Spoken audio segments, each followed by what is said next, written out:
श्रावस्ती में भारतीय किसान यूनियन की ओर से आयोजित विशाल किसान हंकार महापंचायत में राष्ट्रीय प्रवक्ता राकेश टिकैत ने हिस्सा लिया। इस दौरान उन्होंने केंद्र सरकार पर तीखा हमला बोला और कहा कि देश में इमरजेंसी जैसे हालात हैं। राकेश टिकैत ने कहा कि देश में इमरजेंसी जैसे हालात हैं जहां पत्रकारों की आवाज दबाई जा रही है और असहमति की हर आवाज को कुचलने की कोशिश की जा रही है। टिकैत ने कहा कि जब विपक्ष बिखर जाता है तब तानाशाही बढ़ती है। उन्होंने बाघा बॉर्डर बंद होने का मुद्दा उठाया और कहा कि इससे देश को नुकसान हो रहा है जबकि गुजरात के व्यापारियों को फायदा पहुंच रहा है। टिकैत ने किसानों से एकजुट होकर आंदोलन के लिए तैयार रहने की अपील की। सभा में जुटे हजारों किसानों ने सरकार विरोधी नारे लगाए और भाकियों नेताओं के समर्थन में जमकर तालियां बजाई। ये है कि भाई किसान हो जाओ इकट्ठे। जैसे अब की बार खाद अगर किसान डीएपी ले रहा तो लाठी लग रही उसके, डीएपी तो मिलता नहीं, लाठी जरूर है। और किसी पत्रकार ने या किसी ने सोशल मीडिया पे वो खबर डाल दी, अगर किसी किसान संगठन ने डाल दी तो उसका अकाउंट हो सकता है बंद। तो क्या ये एक घोषित इमरजेंसी देश में लगी क्या? मतलब आज अपनी आवाज़ हम प्रेस के माध्यम से भी नहीं उठवा सकते। बिजली को प्राइवेट कर रहे हैं। तो टोरेंटो एक कंपनी है आगरा में, उसने बिजली प्राइवेट है वहाँ पे आगरे में, और किसान बिल भी दे रहा और उसके बाद में भी वो उसमें पैसे काटू जा। तो प्राइवेट कंपनी का हाल वो देख लो। फसलों के दाम है नहीं, एमएसपी गारंटी की हमने बात करी, वो देते नहीं। क्या खरीद पूरी हो रही? जो यहाँ किसान धान और गन्ना ले रहा, क्या उसके भाव ठीक मिल रहे? यही सारे इशू हैं भाई। इकट्ठे हो, अपने आंदोलन की तैयारी करो।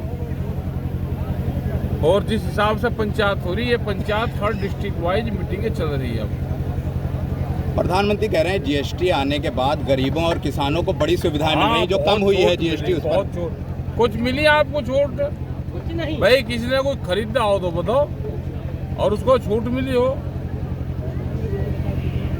प्रधानमंत्री जी घोषणा कर रहे हैं जहाँ छूट मिली नहीं। भाई जीएसटी की छूट मिली होगी तो व्यापारी को मिली होगी। सर उर्वरक की उपलब्धता पे आपका आगे क्या कदम आगे ये है कि भाई लड़ाई कैडी लड़नी पड़ेगी और हमको इसकी निर्भरता छोड़नी पड़ेगी। क्या कोई खेत ऐसा है कि जिसमें उर्वरक ना डाला हो?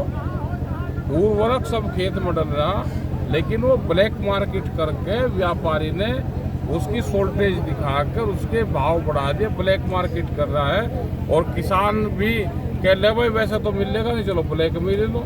मतलब व्यापारी की दुकान पे डीएपी है, किसान के खेत में है नहीं, और जैसे उसका भाव बढ़ जा फिर मिल जा। सर, मुख्यमंत्री एक तरफ तालिबान का विरोध कर रहे हैं और दूसरी तरफ तालिबानी विदेश मंत्री का स्वागत भी राजकीय सम्मान के साथ किया जा रहा है। आजान तो उनकी तो सरकार है वहाँ पे, किसी के तो सोड़े रहोगे। ये लड़ाई भिड़ाई वाले ठीक है, ये आगे ठीक काम करेंगे। भाई जोन सा हथियार चलाना जानते हो, बिना ट्रेनिंग का है, आपको साथी मिल जाए तो क्या दिक्कत है? विदेशी नीति में तो ठीक है, ये कहीं कहीं तो पास भी करना चाहिए। तो क्या आप देश में तालिबानी शासन लागू? तालिबान गांव की तो सरकार है वहाँ पे, वो तो सरकार चला रहे। अफगानिस्तान हमारा मित्र रहा है, अब वहाँ जिसकी सरकार है अब वही तो आवेंगे, कोई और थोड़ा है ना।